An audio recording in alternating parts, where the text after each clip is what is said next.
تازہ کھجوریں گریں گی. کس دن گریں گی؟ 25 دسمبر کو تازہ کھجوریں،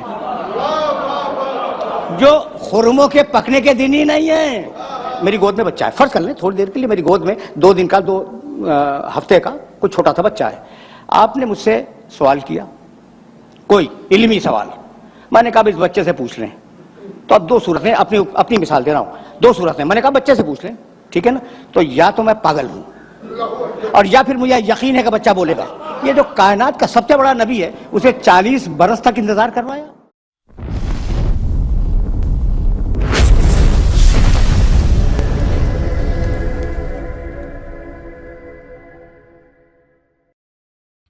وذکر 19واں سورہ فی الکتاب مریم اذ انتبذت من اہلہا مکانا شرقیہ.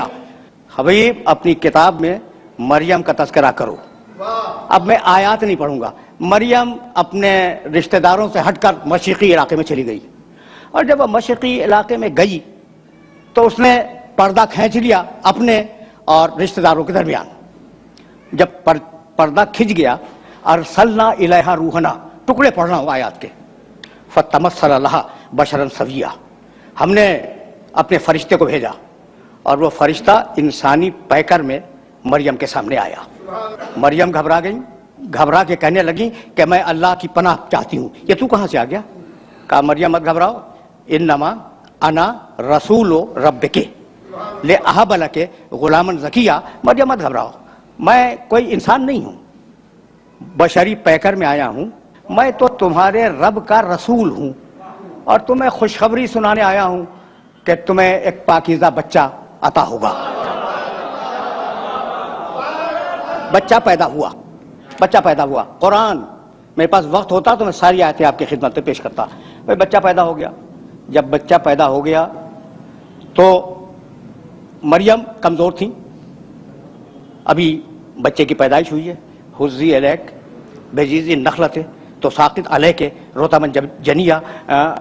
مریم تم کمزور ہو نا، یہ جو کھجور کا درخت ہے جس کے نیچے تم بیٹھی ہوئی ہو، ہلاؤ.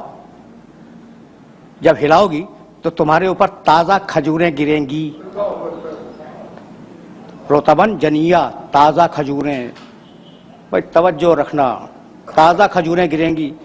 کس دن گریں گی؟ 25 دسمبر کو تازہ کھجوریں،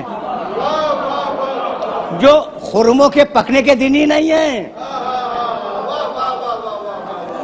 تازہ کھجوریں گریں گی، انہیں کھاؤ اور اپنی طاقت کو بحال کرو. پھر آگے مریم بچے کو گود میں لے کے چلی. جب وہ شہر ناصرہ کے چوک پہ بچے کو گود میں لیے ہوئے آئیں تو پاکیزہ مریم، کنواری مریم، طاہرہ مریم، مطہرہ مریم. وہ بوڑھے یہودی جو وہاں بیٹھے ہوئے تھے، انہوں نے کنواری مریم کی گود میں بچہ دیکھا تو کہنے لگے یا اخت ہارون ما کان ابوک امرأ سوء وما کانت امک بغیہ. اے ہارون کی بہن، تیری ماں بھی اچھی تھی، تیرا باپ بھی اچھا تھا، تو بچہ کہاں سے لے آئی؟ فاشارت الیہ، مریم نے اشارہ کیا گود کے بچے کی طرف. میرے عزیزو، میرے دوستو، میری گود میں بچہ ہے. فرض کر لیں تھوڑی دیر کے لیے میری گود میں 2 دن کا 2 ہفتے کا کوئی چھوٹا سا بچہ ہے. آپ نے مجھ سے سوال کیا، کوئی علمی سوال. میں نے کہا اس بچے سے پوچھ لیں. تو اب 2 صورتیں، اپنی مثال دے رہا ہوں، 2 صورتیں. میں نے کہا بچے سے پوچھ لیں، ٹھیک ہے نا؟ تو یا تو میں پاگل ہوں، اور یا پھر مجھے یقین ہے کہ بچہ بولے گا.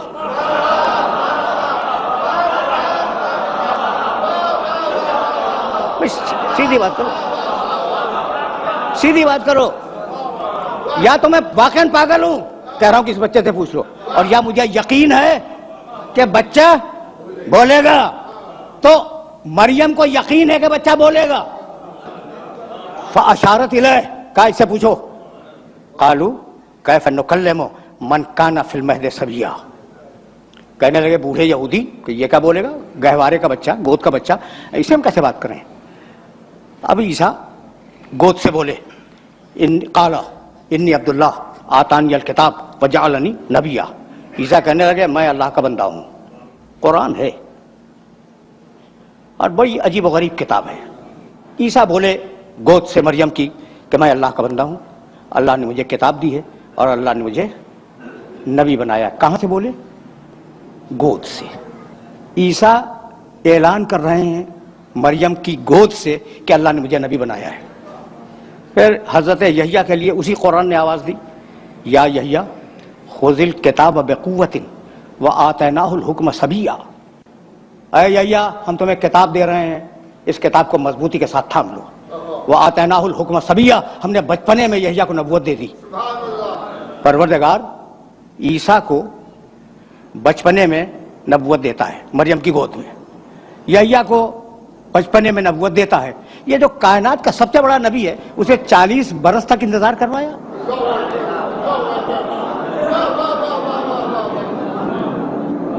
سوال ہے یا نہیں ہے بھائی؟ پیدائش کے وقت اناؤنسمنٹ ہو جاتا ہے یہ بچہ نبی ہے، ٹھیک ہے نا؟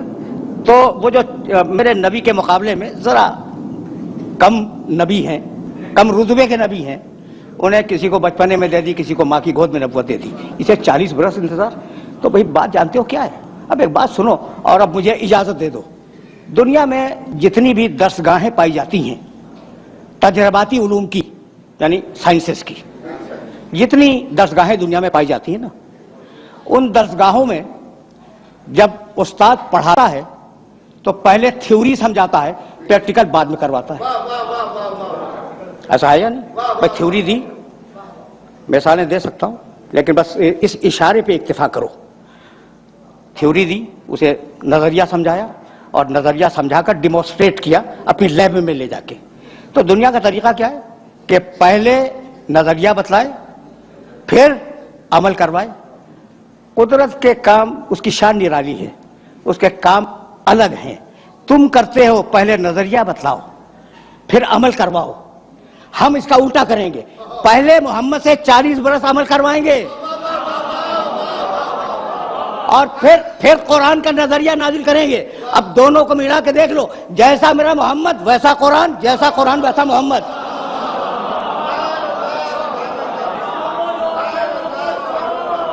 یعنی میں کہنا یہ چاہ رہا ہوں کہ یہ دو الگ الگ چیزیں نہیں ہیں، لفظ ہیں سمجھانے کے لیے دو الگ الگ، قرآن اور محمد یہ دو الگ الگ لفظ ہیں، مفہوم ایک ہی ہے۔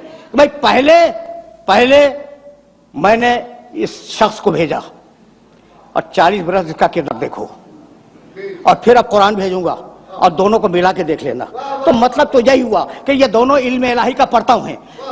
جب علم الہی لفظوں میں ڈھلا قرآن کہلایا، اور جب نور کے پیکر میں ڈھلا محمد کہلایا۔